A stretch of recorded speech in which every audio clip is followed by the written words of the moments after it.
Então, começando aqui com a primeira pergunta, é a seguinte: a igreja deve se envolver com o retorno às raízes judaicas? Uma vez que nós falamos a respeito dos judeus, sobre o judaísmo, né? Essa pergunta muitas vezes ela se faz ali presente, as pessoas sempre vêm perguntar para a gente o que achamos e tudo mais.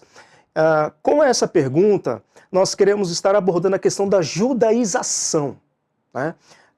Da igreja se submetendo a uma judaização. O que é judaização? Judaização, de uma forma simples, a grosso modo, assim, né? Uma resposta mais simples, é adquirir cultura e costumes judaicos, trazendo isso para dentro da igreja, assimilar questões, elementos litúrgicos judaicos para os nossos cultos, e também aí uma espécie até, né, de flertar, vamos dizer assim, com o próprio judaísmo, com a própria religião judaica. Será que nós, igreja, devemos, então, estar retornando às raízes judaicas no que diz respeito à questão da judaização? Logo de cara nós respondemos que não. Que não. Infelizmente, nós vamos ver aqui ao longo da resposta a esta pergunta que isso traz alguns danos e alguns perigos que nós precisamos aqui apontar. E, infelizmente, isso tem sido uma prática cada vez mais recorrente em algumas igrejas, mas de um cunho neopentecostal, né, igrejas independentes, sem ser uma denominação histórica, né, como muitas que temos, mas mais dentro desses círculos acaba tendo essas questões, esses envolvimentos com o judaísmo e se caracterizando então como uma judaização. Mas isto não é novo, né? Essa questão da judaização, ela já vem de longos tempos, inclusive quem teve que enfrentar isso foi a igreja do primeiro século. E nós temos, por exemplo, em Atos 15, quando os primeiros cristãos ali, eles estão tá bem ali, né, desenvolvendo. Ali nós temos no livro de Atos, né, os discípulos de Jesus crescendo cada vez mais e as pessoas se convertendo, o Espírito Santo trazendo crescimento para a igreja. A gente já se depara com essa questão e é onde acontece o primeiro concílio da igreja, está em Atos capítulo 15, o concílio de Jerusalém. E foi justamente para tratar a respeito dessa questão.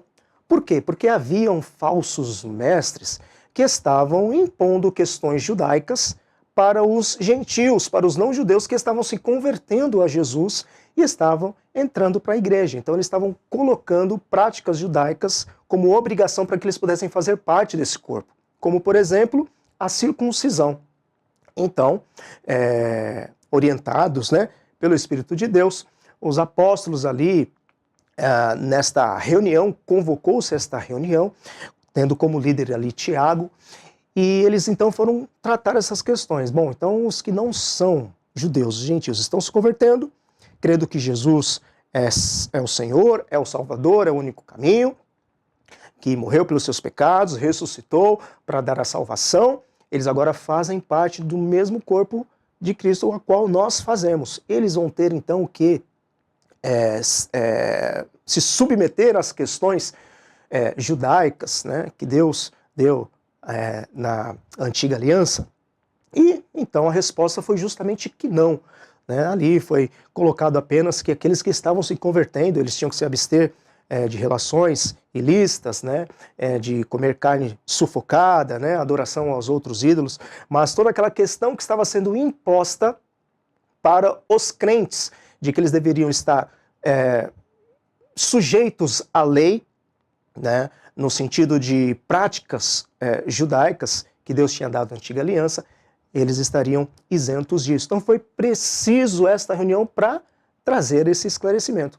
E depois, mais à frente, né, a coisa não parou por aí, porque nós temos, por exemplo, o livro de Gálatas, né, que vai justamente tratar, né, boa parte do livro, tratando justamente sobre isso, né?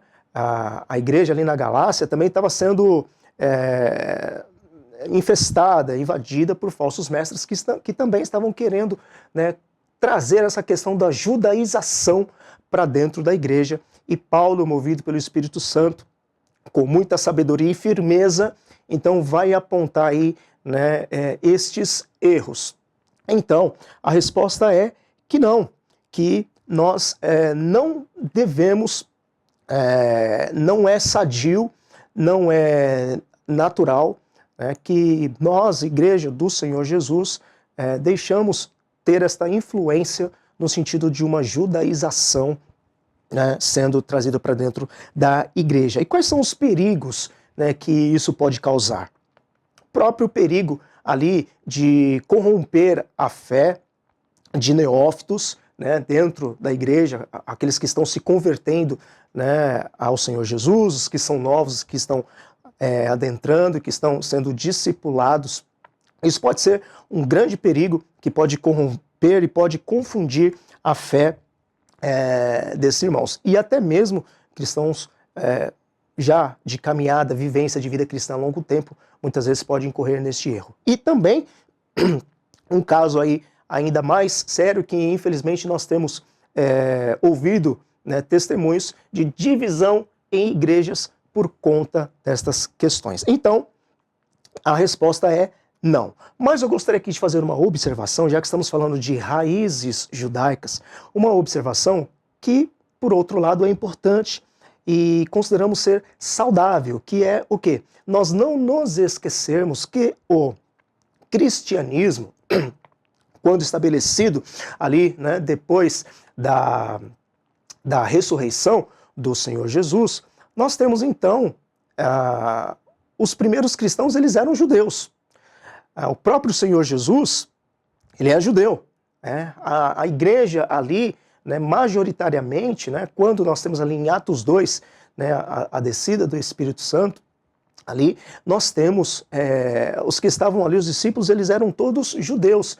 E eles que então promoveram ali as primeiras, os avanços evangelísticos, né, os 2 primeiros missionários a serem enviados pela igreja, né, em toda a história, para evangelizar outros que não os judeus, eram judeus, né?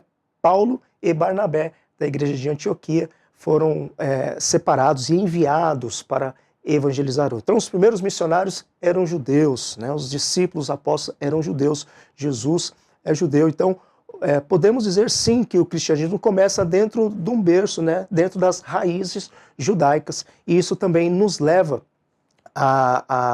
até, né, como uma questão aí de olhar para os judeus, olhar para o povo, né, de Israel, nesse sentido missionário, né, nesse sentido de intercessão, né, porque Romanos 1,16 vai dizer que o evangelho, né, ele é o poder de Deus para a salvação de todo aquele que crê, primeiro dos judeus, né, de onde vem toda a nossa bagagem aí espiritual, nesse sentido que eu estou colocando, e também para os gentios. Então, nesse sentido, sim, as raízes judaicas, ela tem um significado importante para nós, como igreja, mas não a questão da judaização. Próxima pergunta. Quais são os desafios no testemunho de Jesus entre os judeus? Olha, são vários desafios. A gente poderia separar um programa para falar aqui sobre vários deles, né? Inclusive, no início, na introdução, na nossa fala, justamente a gente usa esse termo, né? O programa está destinado a falar aí os desafios e também as bênçãos do trabalho de evangelização. Um dos desafios é justamente você ter contato com o judeu, quando nós estamos falando de judeus religiosos. Há judeus que não são religiosos, e temos aí uma quantidade considerável de judeus que são chamados judeus assimilados ou não religiosos. É um judeu que tem a sua ascendência judaica, fez a sua circuncisão, né, aos 8 dias de vida, fez o seu bar mitzvah, né, ou bar mitzvah, aos 13 anos, as meninas aos 12 anos. O casamento judaico até feito na sinagoga, participa de algumas celebrações, mas não tem uma vida religiosa, né? Muitos deles não guardam o sábado, muitos deles não cumprem as regras do judaísmo. E para esses, tranquilamente, nós temos acesso, estudam em nossas universidades, estão presentes nos nossos ambientes de trabalho, nos consultórios, né, médicos em que nós passamos também, nós nos deparamos com vários judeus. Então tem muitos judeus que não são religiosos e nós temos aí um acesso até mais fácil com eles. Mas quando tratamos de judeus ortodoxos, judeus religiosos, né, esses a gente já tem um acesso um pouco mais difícil, né, para que a gente esteja próximo para testemunhar do evangelho. Então, digo que um dos desafios é esse alcance, é estar presente. O trabalho de evangelização com os judeus, ele é similar aos outros grupos também, né? Tanto de não alcançados em outros países, em outras culturas, como também aqui no nosso país, quando nós vamos testemunhar de Jesus para qualquer outro grupo religioso, é importante a continuidade, o relacionamento, né? Você estabelecer uma certa amizade ali com a pessoa e através do seu testemunho de vida e principalmente pela exposição da palavra, esse é uma forma, consideramos assim, mais eficaz. E com o judeu não é diferente. Você pegar um folheto, né, destinado, né, à evangelização de judeus e sair nas ruas distribuindo, muito dificilmente eles vão pegar para ler, né? Porque, principalmente se for de sábado, e um judeu religioso não vai pegar nada no sábado, né, por conta das questões religiosas. Então até é difícil esse acesso. Então é na base do relacionamento em que esse testemunho de Jesus se tornará mais eficaz. E é justamente essa dificuldade do relacionamento com os judeus religiosos. Esse é um dos desafios, mas Deus tem, ao longo do tempo aí, né, aberto portas para que a gente também consiga comunicar o evangelho a este grupo mais fechado dentro do judaísmo. Um outro desafio também, e também falando dos judeus mais religiosos, é na comunicação do evangelho. Por quê? Porque os judeus, como nós sabemos, os judeus não creem no Novo Testamento. Então qualquer versículo ou texto bíblico que você for sacar do Novo Testamento para falar para o judeu religioso, de cara ele vai rejeitar. Então você tem o grande desafio de estabelecer um ponto de contato através da própria Bíblia, mas no Antigo Testamento, onde nós vamos ali apontando as identificações do Messias. E aí, fatalmente, nós vamos então relacionar a pessoa de Jesus, mas a gente começa, né, nos textos do Antigo Testamento, da Torá, da lei, né, como deveria ser o Messias, e nós vamos então caminhando ao longo da Bíblia e falar assim, olha, nós temos evidências bíblicas de que o Messias já tem que ter aparecido ao povo de Israel. Ele já veio e não virá, como vocês entendem.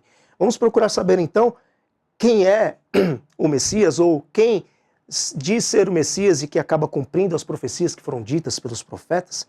E aí também essa é um desafio, né? Nós temos o conhecimento do Antigo Testamento e através, né, do Antigo Testamento, que é um ponto comum entre judeus e cristãos, nós então falarmos de Jesus. Falar de Jesus no Antigo Testamento. Está aqui até um desafio para você estudar a Bíblia, né, nesse sentido, e você vai ficar maravilhado, né, descobrindo ali quais eram as identificações que o Messias deveria ter e Jesus cumprindo cada uma delas. Se Jesus falhar em uma, ele já não pode ser o Messias, né? Mas Jesus cumprindo todas as profecias ali colocadas. Então esse também é um desafio entre os judeus religiosos, apresentar o Evangelho, começando no Antigo Testamento, depois indo para o Novo Testamento. Então, esses são os desafios aí. Existem outros, mas esses são pelo menos 2 desafios que nós consideramos. Vamos para a próxima pergunta.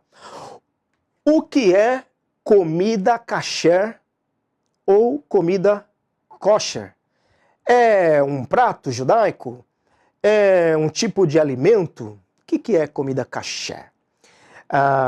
Primeiro que a palavra kasher vem de uma forma simples, significa apropriado. Então, existem comidas que são apropriadas para os judeus comer e outros tipos de comidas que não são apropriadas. Para as comidas que não são apropriadas, em que os judeus não podem comer dentro da religião, tem-se o nome de terefá, né? Que significa proibido, né? Algo que não se pode comer. E tem alimentos que são neutros, que os judeus também podem comer, que chama-se parve, certo? Que significa neutro. Nós já vamos falar um pouquinho de cada uma delas. Então, comida kasher é uma classificação, vamos dizer assim, de alimentos, né, que fazem parte da dieta judaica. E onde tem origem da comida kasher, né, que são comidas apropriadas para os judeus? Tem origem na própria Bíblia. Nós temos no livro de Levítico, capítulo 11, os animais, o tipo de alimento que poderia ser consumido pelo povo de Israel, dada por Deus, e também, logo em seguida, no mesmo capítulo, quais seriam então os alimentos que não poderiam ser consumidos, né? Então Deus deu isso na lei para o povo de Israel. Então, o que temos hoje praticado pelos judeus em qualquer parte do mundo, né, da comida kasher, tem origem na própria Bíblia.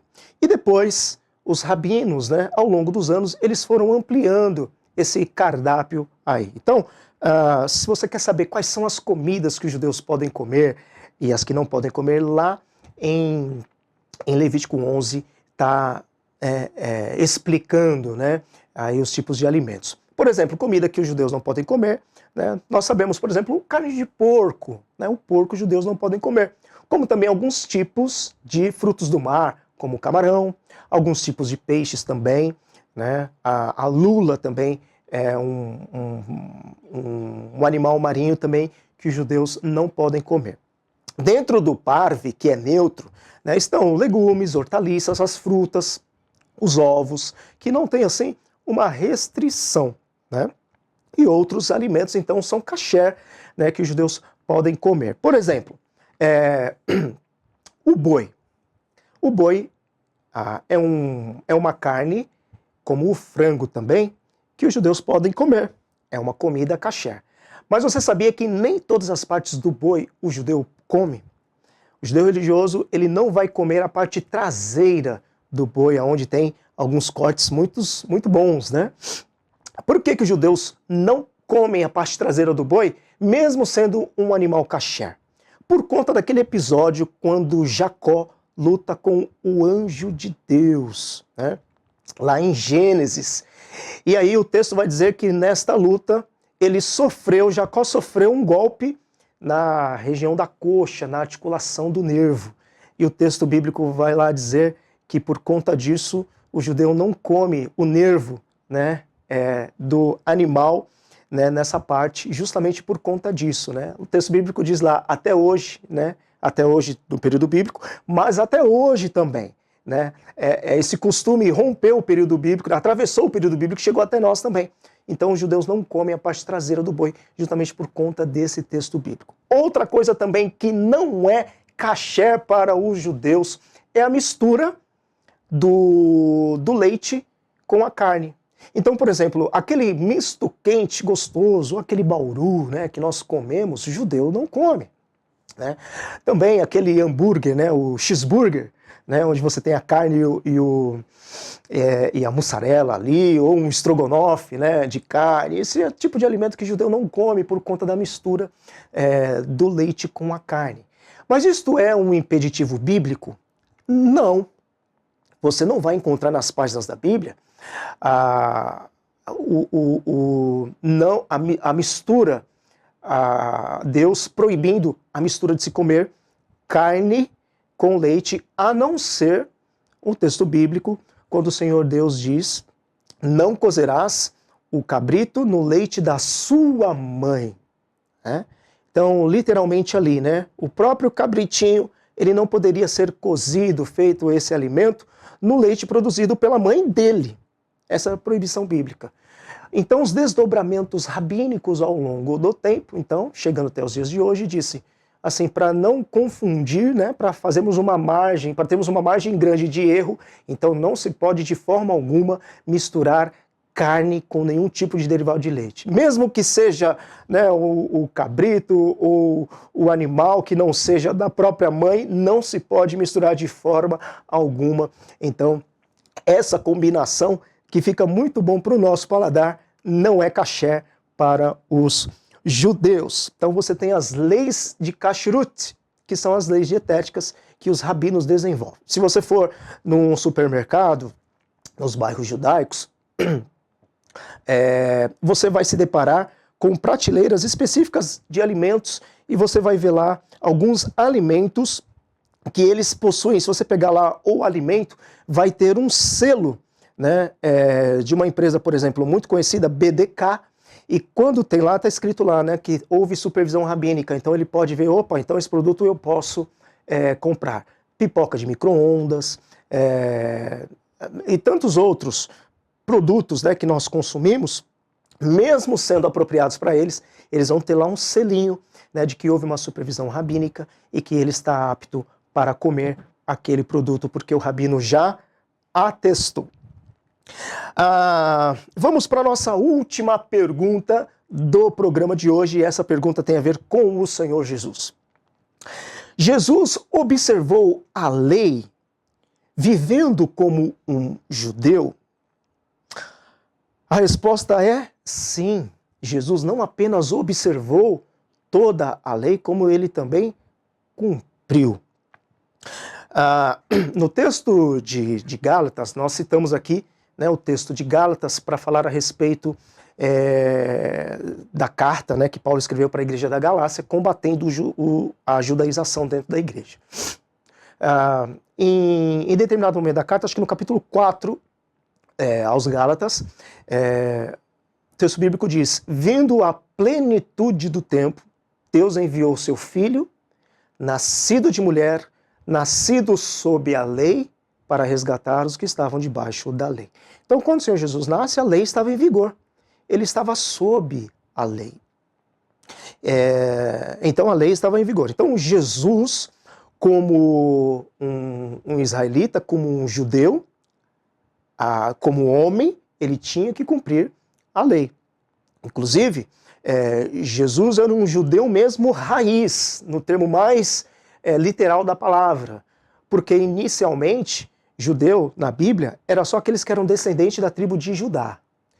Né? Depois que houve o cativeiro babilônico, o cativeiro assírio, que houve essa primeira dispersão, aí, né, todo israelita de qualquer tribo que fosse ali passou a ser chamado de judeu. Então nós temos no Novo Testamento também já colocando judeu como todos os israelitas. Mas no início, ou no termo mais literal da palavra, judeu é aquele que era da tribo de Judá. E Jesus, ele é descendente da tribo de Judá, filho de Davi, que era da tribo de Judá, portanto um autêntico judeu. E como judeu, Jesus sim viveu como um judeu e cumpriu a lei. Mateus capítulo 5, versículo 17 e 18, nós vimos aqui o próprio Jesus falando, né, de que de fato ele viveu como um verdadeiro judeu. Ele disse: eu não vim para revogar a lei e os profetas, mas eu vim para cumpri-la.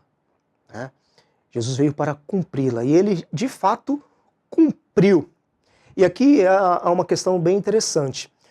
Os judeus, desde que a lei foi imposta até hoje, todos os judeus apenas eles observam ou guardam a lei. O único judeu que cumpriu toda a lei foi o Senhor Jesus. Nenhum outro judeu, em nenhum momento da história, seja bíblica, seja pós-bíblica, cumpriu, a não ser o próprio Senhor Jesus. E ele precisava fazer isso. Se hoje nós não precisamos mais cumprir a lei, se nós não estamos mais sobre os ritos da lei, é porque alguém cumpriu para nós.